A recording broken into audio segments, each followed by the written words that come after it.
sot protestojmë së bashku kundër padrejtësive, kundër institucioneve që kanë tradhtuar qytetarin, kundër një sistemi që na ka dështuar dhe po na vret çdo ditë.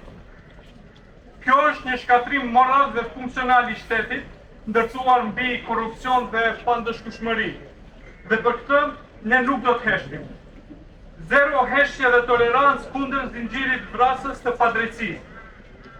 Korrupsioni, paaftësia dhe neglizhenca politike janë pengesat kryesore që minojnë besimin e qytetarëve, pengojnë zhvillimin e shoqërisë dhe dëmtojnë themelet e një shteti ligjor e të drejtë.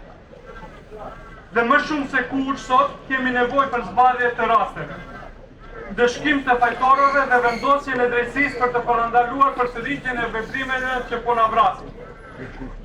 Ne duam institucione përgjithëse e funksionale. Ne duam drejtësi pa dallavere. Drejtësi që fajtorët i kanë në burg e jo në pozita shtetërore.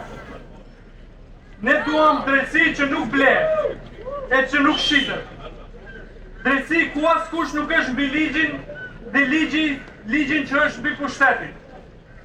Ne duam drejtësi për gjithë dhe një shtet me zero tolerancë për të padrejtën.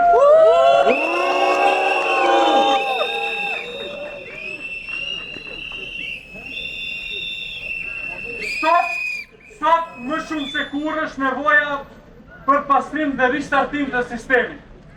Është koha për zero tolerancë ndaj korrupsionit dhe krimit të organizuar nga autoritaret e qeverisë dhe nga sundimtarët e gjykatësve.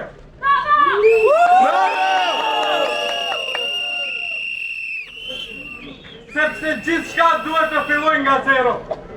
Andaj kërkojmë që për spitalin modular, Prokuroria për ndjekje të krimit dhe korrupsionit të nxjerrë nga sirtari hetimin për shkaktarin e djegjes së spitalit modular dhe të ngritet aktakuz për fajtorët kryesor në këtë rast.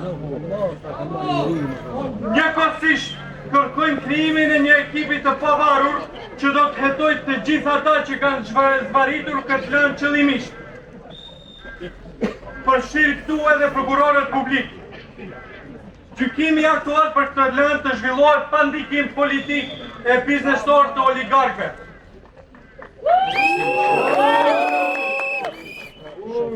Për rastin në Koçan kërkojmë hetim të pavarur dhe përfshirje të ekspertëve të jashtëm për të garantuar hetim të paanshëm për këtë rast. Të nxjerren para drejtësisë të gjithë ata që me veprim ose mos veprim kanë lejuar funksionimin e kundërligjshëm të diskotekës Puls nga viti 2013. Bravo!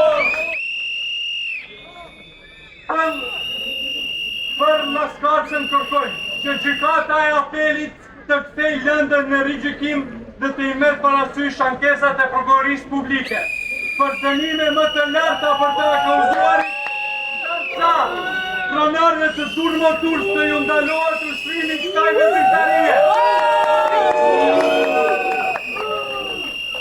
Për post të akuzuarve aktual, para drejtësisë të dalin edhe të gjithë personat zyrtarë që në atë kohë kanë lejuar qarkullimin e këtyre autobusëve pa i kryer kontrole teknike.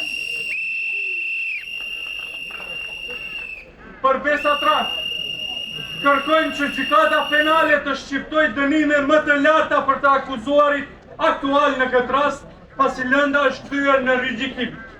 Për post kësaj, kërkojmë që para drejtësisë të dalin të gjithë zyrtarët publik që aso kohë kanë lejuar që autobusi mbi 20 herë të kalojë kufirin e maqenisë së veriut me certifikat të rreshme. Ndërsa pronarit ndalohet ushrimi i veprimtarisë për transport të udhëtarëve.